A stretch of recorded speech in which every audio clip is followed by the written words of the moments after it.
간절히 바랍니다. 여러분,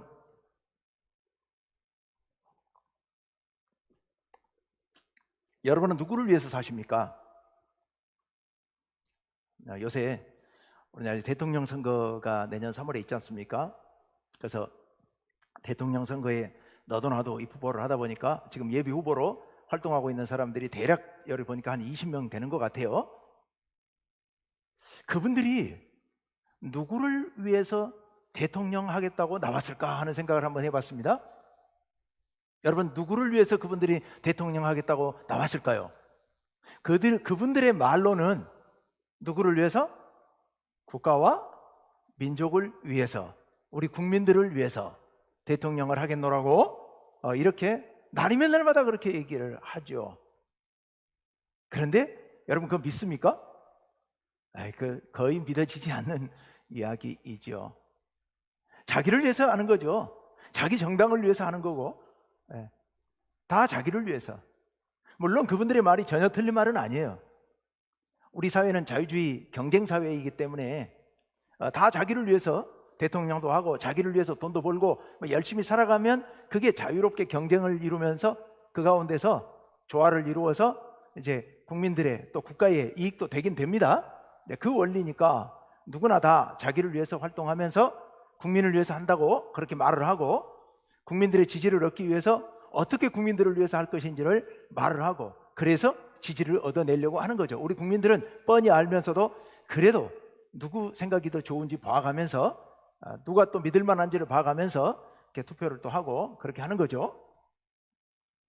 어쨌건 누가 뭐라 그래도 그 본질에는, 그분들의 근본적인 밑바닥에는 자기를 위해서 대통령을 하겠다고, 우리들 역시도 우리를 위해서 살아가고 있는 거죠. 우리를 위해서, 나를 위해서, 나를 위해서. 그런데 세상에는 모든 사람들이 다 자기만을 위해서 사는 것은 그건 또 아닌 것 같습니다. 우리 주변을 가만히 돌아보면 가끔 자기를 위해서가 아니라 남을 위해서 사는 사람들도 없는 건 아니죠. 어려운 형편에 있는 사람들을 돕는 사람들도 있습니다. 눈에 보이지 않게. 또 공동체를 위해서 아무 대가 없이 보이지 않는 곳에서 헌신하는 분들도 계십니다. 우리 교회도 보면은 많은 성도님들이 정말 눈에 보이지 않게 곳곳에서 헌신하세요. 참 정말 볼 때마다 제가 마음에 감동되고 참 감사한데, 청소하는 일들, 또 우리 주방에서 봉사하시는 분들, 헌금을 계수하시는 분들, 또 그 밖에도 방송, 수많은 일들을, 사실 제가 입에 셀 수 없이 많은 일들을 조용히 소리 없이 이렇게 봉사를 하시니까 우리 공동체가 잘 움직여가고 있는 겁니다. 많은 분들이 계시지요. 우리 가만히 성경의 역사를 돌아보면 성경 안에도 나를 위해서가 아니라 다른 뭔가를 위해서 일하는 사람들이 사실은 성경 안에도 많이 기록되어 있습니다. 아주 대표적인 몇 사람만 꼽아본다면 모세 같은 사람 있지 않습니까? 모세가 시내산에서 가시나무 떨기 가운데 하나님의 부르심을 받고, 그리고 그 후로 한 40년 동안 자기를 위해서 한 일이 뭘까 생각해 보십시오. 없는 것 같아요. 자기를 위해서 한 일은 아무것도 없어요. 오직 민족을 위해서, 이스라엘을 위하여, 하나님을 위하여 그는 그 40년 동안 온전히 몸을 바쳤습니다. 예언자들, 그렇죠. 호세아 선지자, 아모스 선지자, 예레미야 선지자 같은 사람들을 보십시오.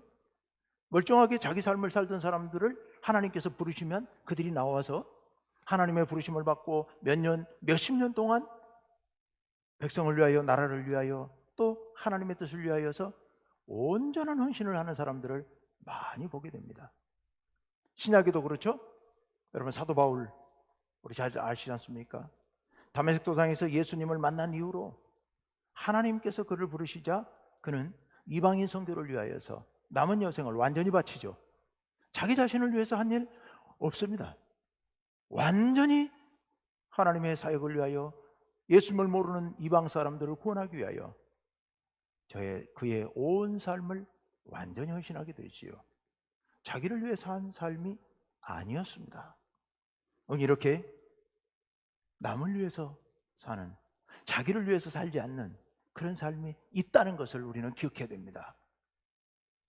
오늘 여기 본문 말씀에도 보면 그런 이야기가 나옵니다. 사실 오늘 본문 말씀은 이사야서 후반부에 등장하는 종의 노래가 몇 편 있는데 그 종의 노래 세 번째 종의 노래입니다. 이사야서 50장 4절에서 9절 말씀인데요.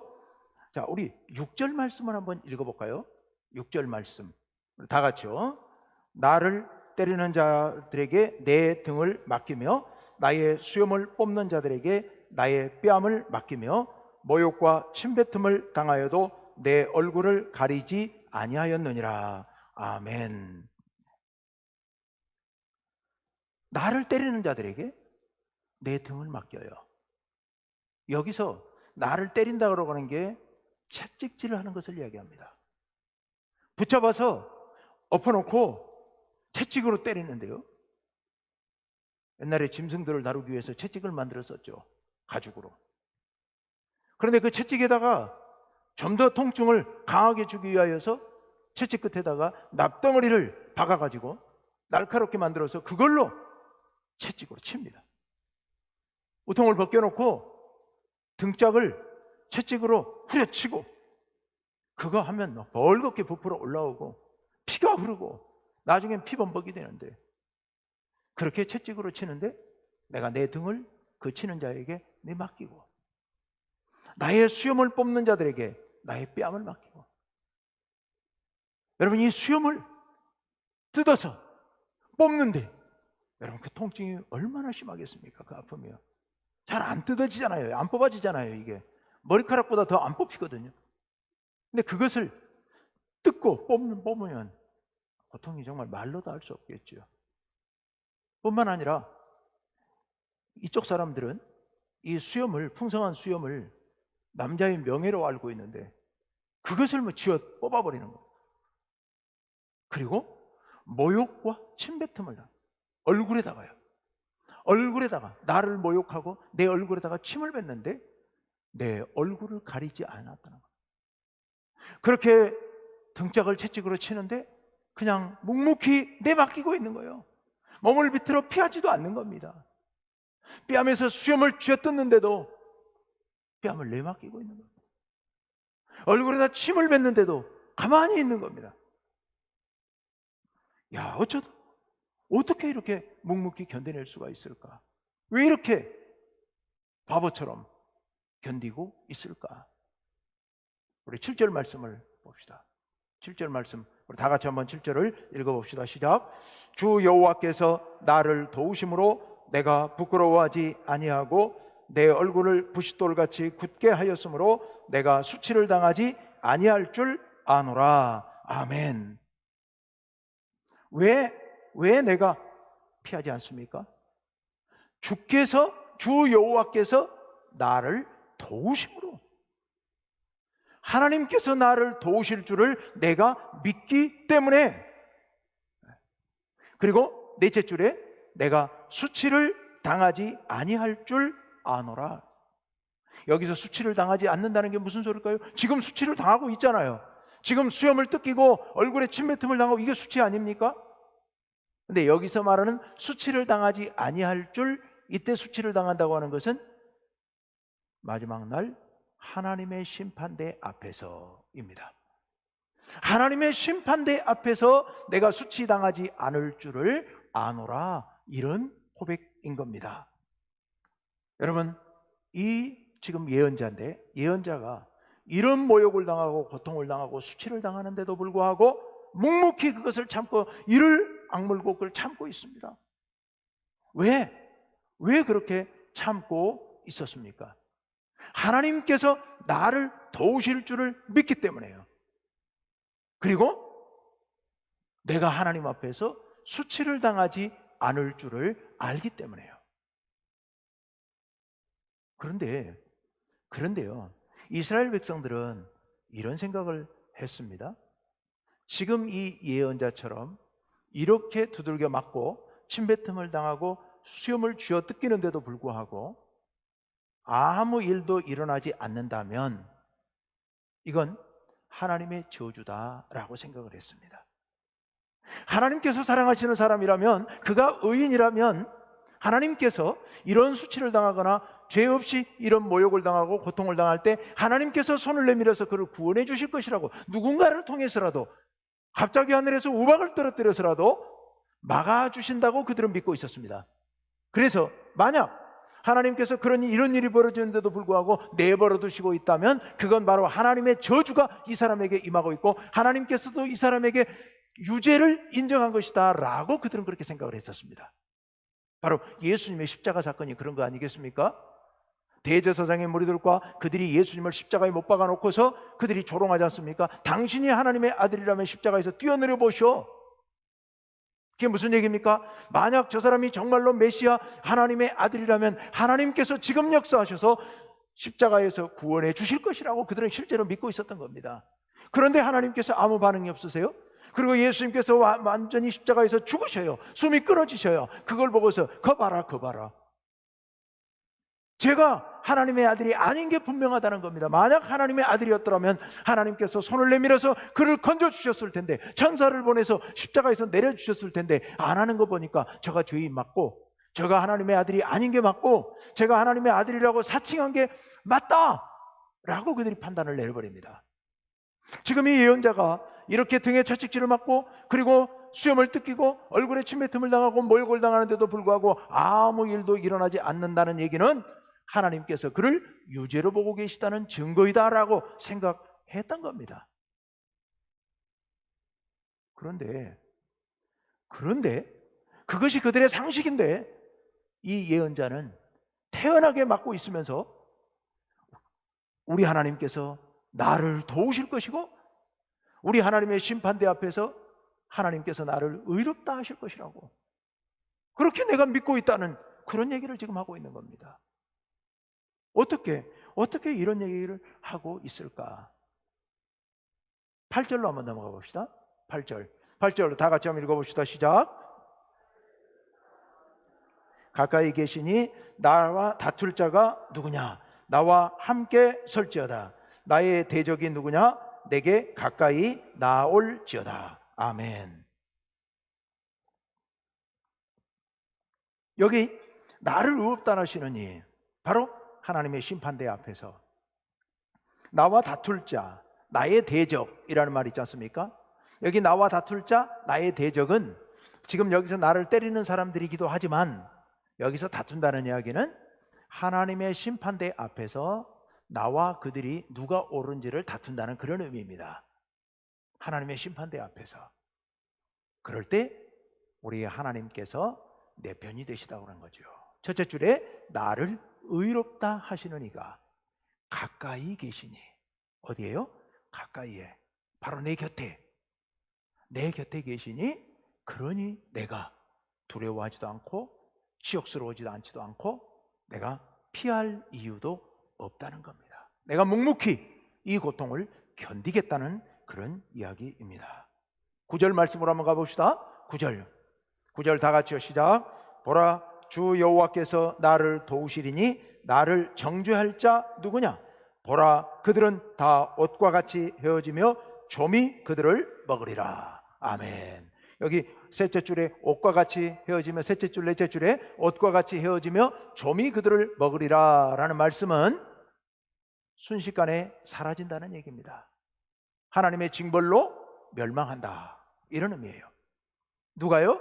나를 대적하는 자, 둘째 줄에 있는 나를 정죄할 자, 그들이 바로 하나님의 유죄 판결을 받고 심판을 받아서 멸망하게 될 것이다 라는 얘기예요. 하나님께서 나를 도와주실 것이기 때문에요. 자, 그런데요, 여러분, 이 예언자는 뭘 근거로 이렇게 믿고 있을까요? 지금 하나님께서 나타나셔서 나를 도와주시지 않아요. 나를 치는 자들은 오히려 기고만장해서 그거 봐라, 하나님께서도 아무 반응이 없으시지 않느냐? 얘가 유죄 맞지 않느냐? 하면서 치고 침뱉고 수염을 쥐어뜯고 온갖 모욕을 하는데도 하나님께서 나타나시지 않습니다. 그런데도 불구하고 이 예언자는 여전히 하나님께서 내 편이시라고, 그래서 나를 구원해 주실 것이라고, 이 나를 치는 자들을 멸망시키실 것이라고 믿고 있는데, 이 믿음이 도대체 어디서 나온 믿음이냐는 겁니다. 4절 말씀을 우리 같이 한번 읽어봅시다. 4절요, 다 같이 시작. 주 여호와께서 학자들의 혀를 내게 주사 나로 권고한 자를 말로 어떻게 도와줄 줄을 알게 하시고, 아침마다 깨우치시되 나의 귀를 깨우치사 학자들 같이 알아듣게 하시도다. 아멘. 여기 학자들이라는 말이 워낙 유명해서 이 구절은 많은 분들이 기억하고 있는 구절일 겁니다. 하나님께서 내게 학자의 영을 주시기를 우리 많이 기도하고 그럽니다. 하나님께서 학자들처럼 나의 혀를 조정하셔서, 나의 입을 조정하셔서 좋은 말을 해서 위로가 필요한 사람들을 위로해주고 도움이 필요한 사람들에게 말로 조언해 줄 수 있도록 그런 지혜를 주셨다라는 그런 이야기를 지금 하고 있습니다. 그리고 셋째 줄에 보시면 아침마다 깨우치시되 나의 귀를 깨우치사 학자들 같이 알아듣게 하시도다. 5절로 한번 가봅시다. 5절 첫째 줄만 다 같이 한번 읽어보자. 시작. 주 여호와께서 나의 귀를 여셨으므로. 아멘. 예. 다시 4절로. 예. 4절과 5절에 공통적으로 나온 얘기는 귀를 깨우치시고 귀를 여시는 거예요. 그래서 알아듣게 하시는 거예요. 사실은 이 대목이 오늘 이 종의 노래의 중심 대목입니다. 하나님께서 학자들처럼 나의 입을 열어서 좋은 말을 하게 해주시고, 이것도 중요하지만 더 중요한 건 그 다음 말. 하나님께서 나의 귀를 깨우쳐 주시고 귀를 열어주셔서 그래서 학자들 같이 알아듣게 하시도다. 여기 학자들은 공부를 많이 하고 연구를 하는 머리가 좋고 공부 많이 한 그런 사람들을 말하는 게 아니고, 하나님의 뜻을 알아들을 수 있는 제자들이라는 의미입니다. 그래서 다른 번역서에서는 이 대목을 대개 제자들로 번역을 합니다. 하나님의 말씀을 잘 알아들을 수 있는 제자들, 하나님의 말씀을 알아듣는 그런 은혜, 하나님의 뜻을 깨닫게 해주신다는 그런 의미입니다. 여러분, 하나님께서 우리의 귀를 열어주시고 우리 눈을 밝혀주셔서 하나님의 말씀을 보게 하시고 하나님의 뜻을 깨닫게 해주시는 거, 이거 정말 놀라운 일입니다. 지난 목금토 성서 일과 말씀을 따라서 여러분 묵상하신 분들은 아시겠습니다마는 여호수아서에 있는 기생라합 얘기가 있었죠. 여호수아와 이스라엘 백성들이 이제 요단강을 건너서 가나안 땅으로 들어가려고 준비하는 중에 정탐꾼 두 명을 보내게 되는데, 이 정탐꾼이 여리고성에 들어가게 됩니다. 가나안 땅 첫 성 여리고성에 들어가게 되는데, 그 여리고성에 들어가서 기생라합의 집에 들어갔죠. 자, 그런데 이 기생라합이 이 정탐꾼들을 보호해주고 그들에게 정보를 제공해 줍니다. 왜요? 그가 뭐라고 얘기를 하면서요? 너희의 하나님 여호와야말로 하늘에서도 땅에서도 유일하신 하나님이심을 내가 알았다는 거예요. 야, 이거 정말 놀라운 깨달음이죠. 물론 여리고성에 있는 많은 사람들이, 이스라엘 백성들이 홍해를 건너고 광야를 건너서 요단강 건너편에 있는 아모리 족속의 두 왕을 없애고 땅을 빼앗고 계속해서 연전연승하고 있다는 얘기를 귀로 듣고 하나님이 정말 위대한 분인가 보다라는 생각은 했을지 모르겠습니다만은, 여호와 하나님이야말로 하늘에서도 땅에서도 참 하나님이시라는 그런 깨달음을 얻은 것은 놀라운 일입니다. 하나님께서 그의 눈을 밝혀주신 것이고 그의 귀를 열어주신 것이죠. 그래서 하나님을 듣게 하시고 깨닫게 하신 거예요. 여러분, 우리 예수 믿는 사람들, 정말 우리는 놀라운 복을 받은 사람들입니다. 큰 복을 받은 사람들입니다. 하나님께서 우리의 귀를 열어주셨습니다. 하나님께서 우리의 눈을 열어주셨습니다. 그래서 우리를 향하신 하나님의 사랑을 우리로 하여금 느끼게 하셨습니다. 우리를 구원해 주신 예수님의 십자가의 은혜를 우리로 하여금 귀로 듣고 깨닫게 하셨습니다. 우리가 하나님 말씀을 보고 하나님의 놀라운 은혜를 깨닫게 하셨습니다. 우리를 향하신 하나님의 뜻을 알게 하셨고, 우리 교회를 향한 하나님의 뜻을 알게 하셨고, 이 세상을 향한 하나님의 뜻을 알게 하셨습니다. 나를 향한 하나님의 사랑을 가슴 절절히 느끼게 하셨고, 우리 가족, 우리 교회를 향한 하나님의 사랑, 이 지역사회의 모든 사람들을 위한 하나님의 사랑을 우리로 하여금 알고 깨닫게 하셨습니다. 하나님께서 우리의 귀를 열어주신 거예요. 우리의 눈을 열어주신 겁니다. 이건 정말 놀라운 은혜이죠. 오늘 여기 말씀대로 하자면 학자의 영을 우리에게 내려주신 겁니다. 학자들처럼 하나님의 놀라운 비밀을 우리로 하여금 깨닫게 해주신 겁니다. 이 놀라운 은혜를 받았어요. 하나님의 뜻을 깨달았습니다. 그리고 나니까 이 예언자가 용기가 생기는 겁니다. 하나님께서 나를 통해서 이루시려고 하는 그 뜻을 이 예언자가 깨달은 거예요. 그래서 하나님께서 나를 통해서 이 백성들을 향하여 선포해야 될 말씀을 뭘 원하시는지를 알았기 때문에 나가서 왕을 찾아가서 하나님의 말씀을 선포했고, 백성들 앞에 가서 하나님 말씀을 선포합니다. 왕이 싫어하고 백성들이 싫어하죠. 그러니까 그들이 이 예언자를 붙잡아다 엎드려 놓고 채찍을 치고 수염을 뽑고 침을 뱉고 모욕을 하고 있는 겁니다. 그러나 이 예언자는 내가 전하는 이 예언의 말씀이 바로 하나님의 말씀이라는 것을 확신하고 있기 때문에, 하나님께서 나를 지키시고 가까이에서 계시고 나를 의롭다 하실 것을 내가 믿고 있기 때문에 이 예언자는 조금도 흔들리지 않는 겁니다. 침뱉음을 당하고 수염을 쥐어뜯기고 등에 피투성이가 돼서 피가 범벅이 돼서 흘러내리는데도 불구하고 얼굴도 찡그리지 않습니다. 왜요? 하나님의 뜻을 깨달았기 때문에요. 하나님의 뜻을 알았기 때문에. 나를 사랑하시는, 나를 위해서 모든 것을 주시는 그 하나님의 사랑을 알았기 때문에요. 깨달았기 때문에 그 일을 하는 겁니다.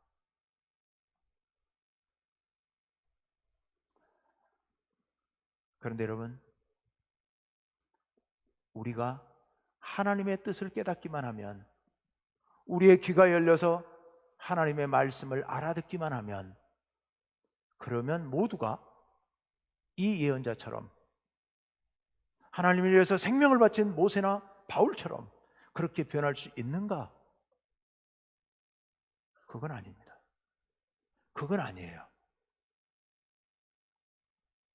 알아들었는데도 불구하고, 깨달았는데도 불구하고 순종하지 않는 사람도 있고 도망치고 피해버리는 사람들도 있습니다.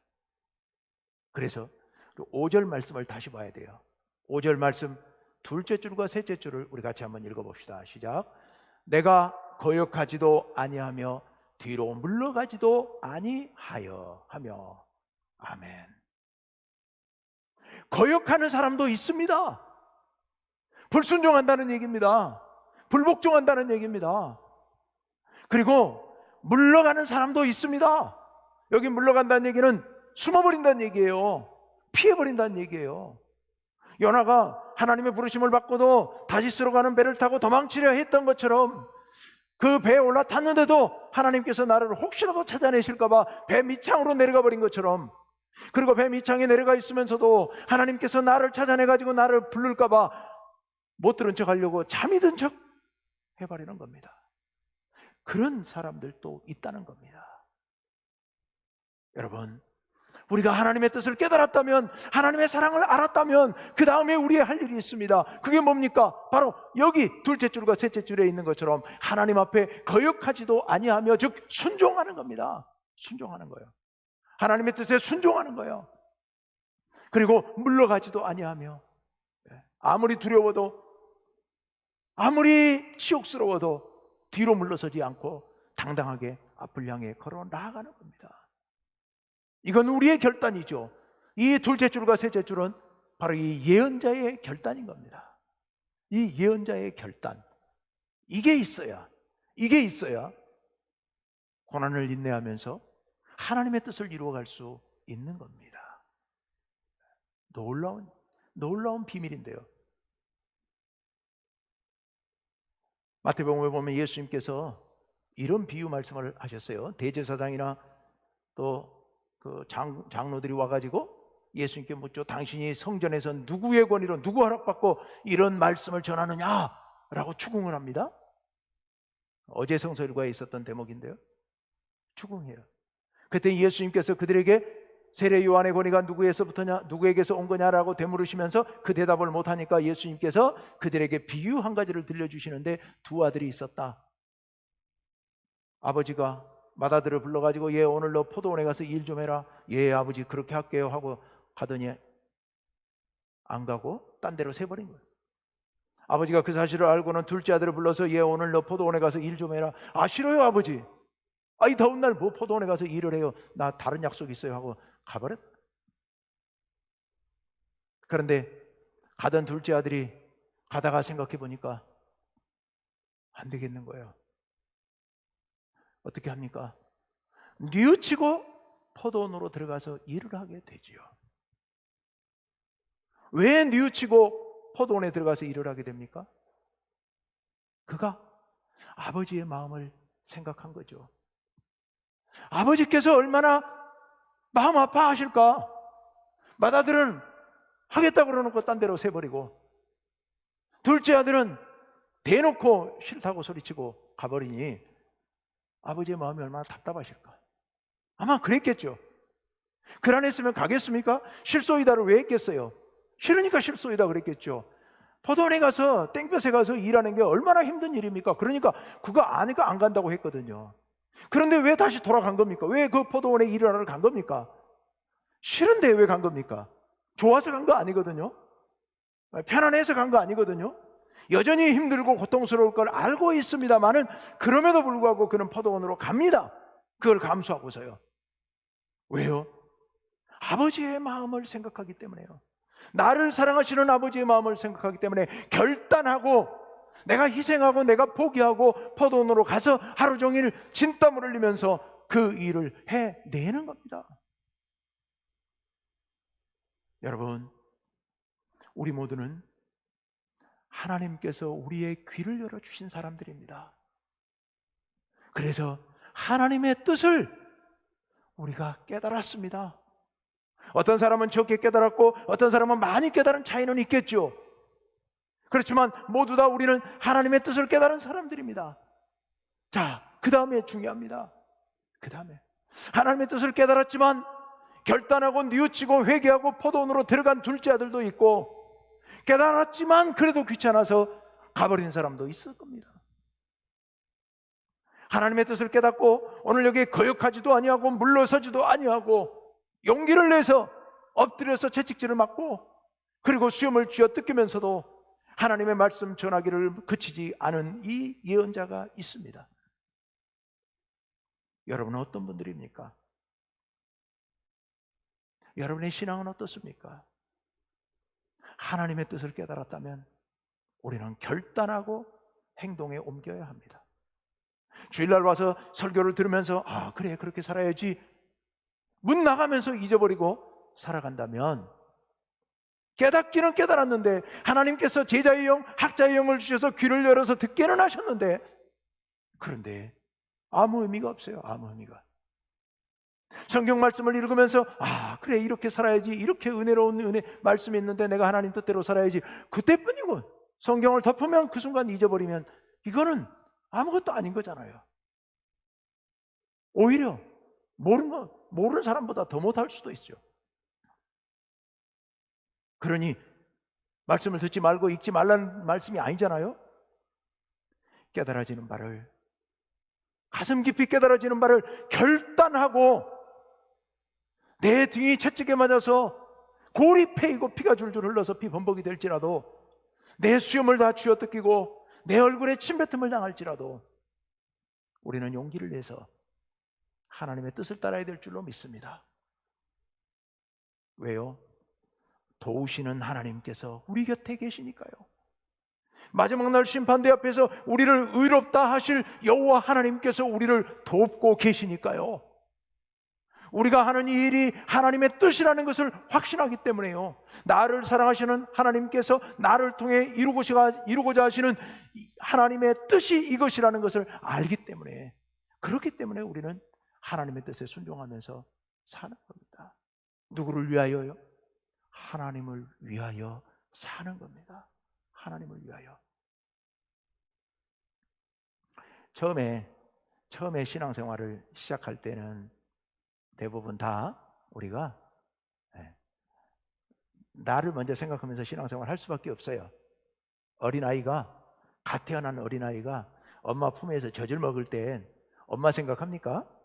눈곱만큼도 생각 못하죠.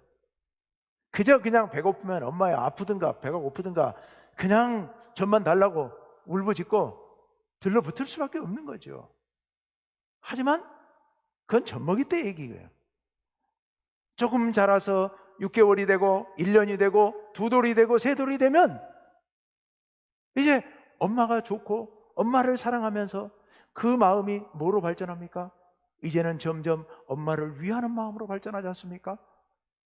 나이가 20살이 되고 30살이 되고 40살이 되면 그때까지도 엄마가 좋다고 엄마한테 속된 말로 뜯어먹고 살려고 이런 사람은 없잖아요.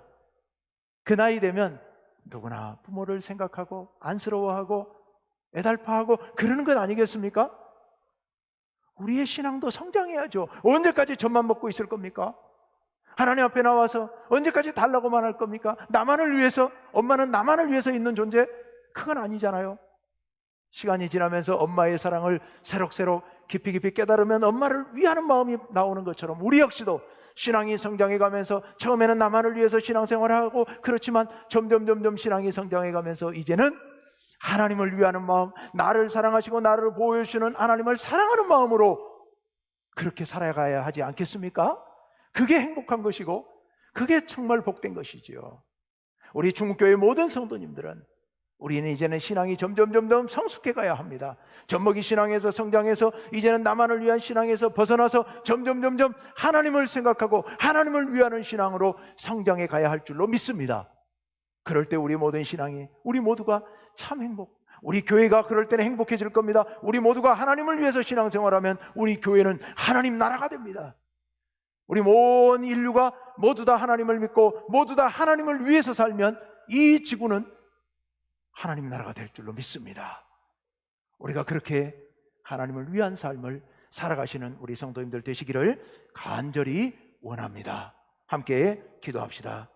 하나님 아버지, 주님의 은혜를 감사합니다. 우리의 귀를 열어주셔서 우리로 하여금 하나님의